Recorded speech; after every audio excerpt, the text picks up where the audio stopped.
There he is. So I made no secret that recently I've been pretty disappointed in Zack Snyder's latest projects, from Army of the Dead to Rebel Moon Part 1 and 2. I feel this era of Snyder's career isn't as strong as the first half. Basically everything post-Snyder Cut is a bit of a letdown, and that's saying something coming from an S-Class Snyder pole jockey like myself. But during the Snyder Cut hype, Netflix announced several projects that Snyder would be involved with. Of course there was the previously mentioned Army of the Dead and Rebel Moon, but there was also an animated project, Twilight of the Gods. And like many other fans, I was hyped for all this stuff when it was revealed, but after each project released, I found my interest just dwindling. And by the time the director's cuts of Rebel Moon released, I was just checked out. So much so that I completely forgotten about Twilight of the Gods. But it recently hit my radar again, and I finally decided to just watch it. And I gotta say, this is easily his best project in years. Since the release of the Snyder Cut, honestly. The only other project that he's connected with that was decent was Army of Thieves. Now, is Twilight of the Gods perfect? No. But it's pretty damn solid nonetheless. And since I've glazed everything else Snyder related over the last 4 or 5 years, I figure it's only right that I talk about Twilight of the Gods. Wow, 5 years. Fuck, I'm getting old. Why are you f***ing here, man? You're so old. Where's your wife? Go home to your family. So pop a squat and relax while I ramble about this animated show for a few minutes. I'm a god boy.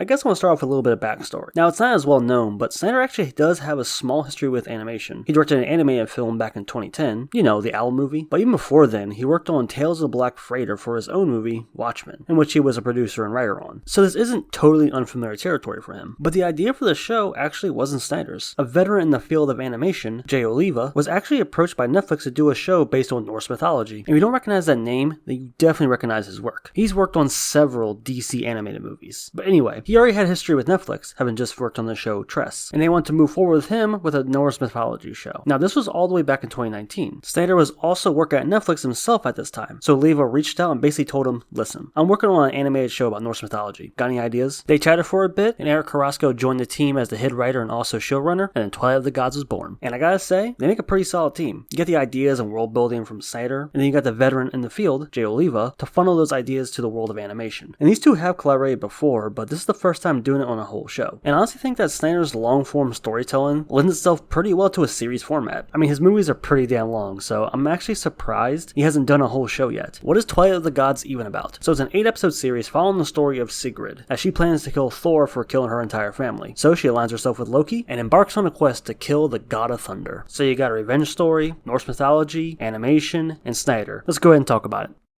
Ladies and gentlemen,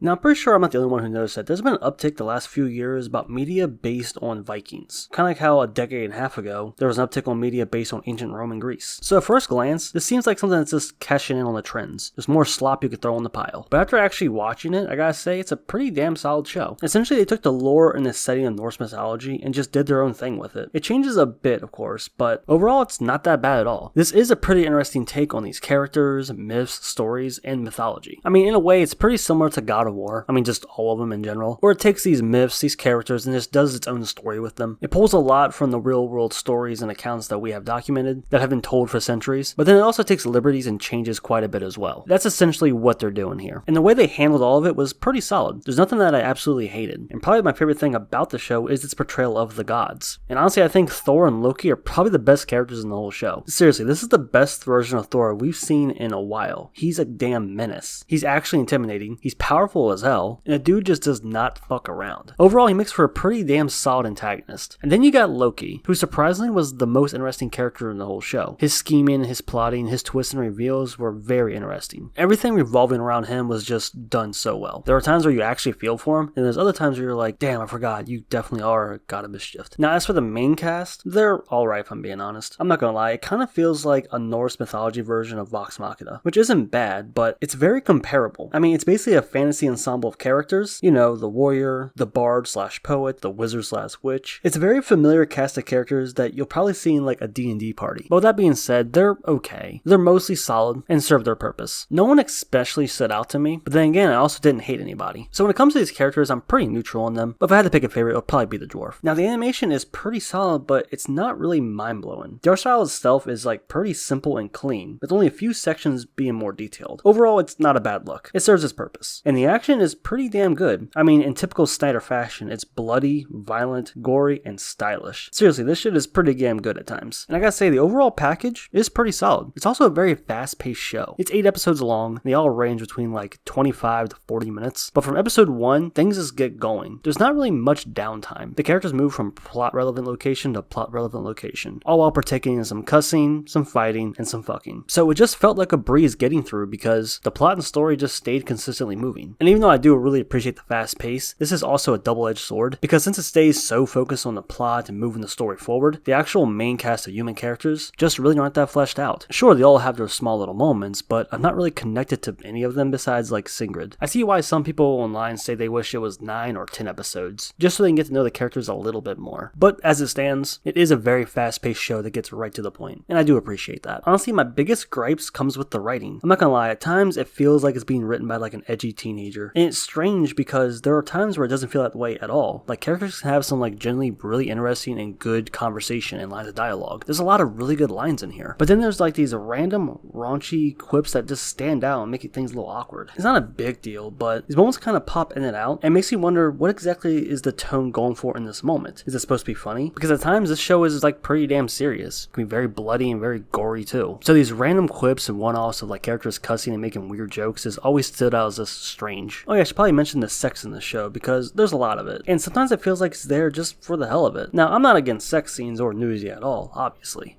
I love bitches! But the amount that's in this show is kind of ridiculous, and it's also kind of funny. I mean, you see Sigrid's red bush, and several characters hang dong. Fucking Thor hangs dong in this. And I'm very interested in seeing that. Me too. Yeah, he hangs down. And even towards the end, there's like a threesome that happens. And it isn't like a fade to black sex scene. They actually show you a little bit of it. Hell, they give you like a side profile of the penetration. It's so fucking weird. So yeah, the sex scenes, I could honestly just do without them. They just felt a little forced to me. Or I guess if they're gonna show it, there was no need to show so much. Like I didn't need to see 2-minute scenes of animated boobs, ass, and cock.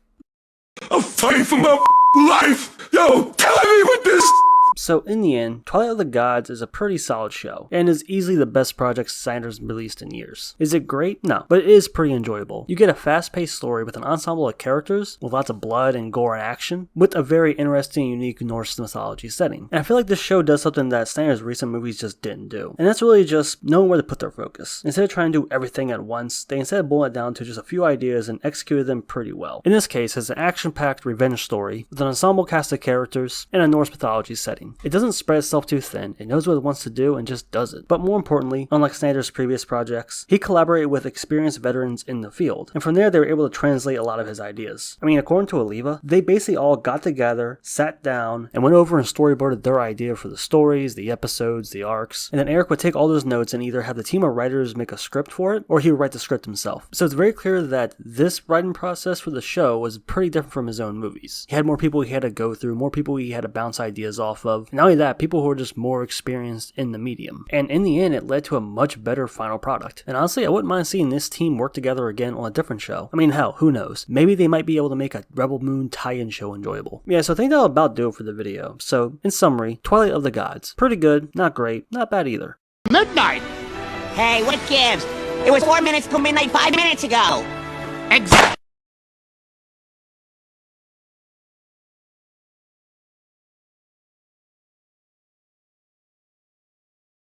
Whatever that's supposed to mean. Lean is spelled with 4 letters. I believed I punch 5. Hey, are you saying I don't know how to... Oh, I'm sorry.